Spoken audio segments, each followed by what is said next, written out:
Hello' guys, কি খবৰ? বতাহানে ভালে আছা না? তো এইগত আমি কাঠল আনি লওঁ মানে বহুদিন মানে কেঁচা কাঠল খাব মন যায় আছে আৰু এইগো মানে ছিজনত খাওয়াও নাই তো একটা লৈ আহিলোঁ আমাৰ ৰাইজেৰে মন্দিৰৰ পৰা। এইলা এইগো কাটো আৰু এইফালে এখন গ্লভছ পিন্ধি লৈছোঁ, আঠা লাগে নহ'লে মানে। আৰু এইলাতে কেৰাচিন তেল পাৱাই নাযায় দাছে বাইছ।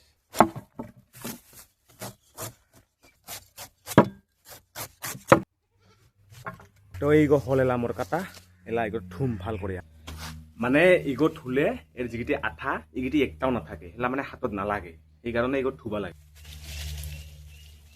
তো এৰা চাহ গোটেই আঠাগিটি এতে লাগিছে আৰু এতে একটা আঠা নাই চাহ। এইগো চাহ তো এলা কাঠলগো মই ভাল কৰি এখন বস্তাত কাটওঁ আৰু কাটিয়া একটা চৰিয়াত বা বাতিত বা কাঁহীত এনেকুৱা বস্তুত মানে উলাং মতে।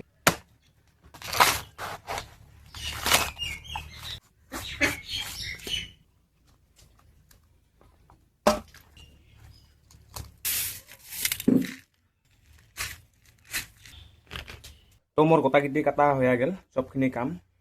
এলা খালি খাবা লাগে, এগো জালুকের গুঁড়া আৰু নিমখ আৰু এগো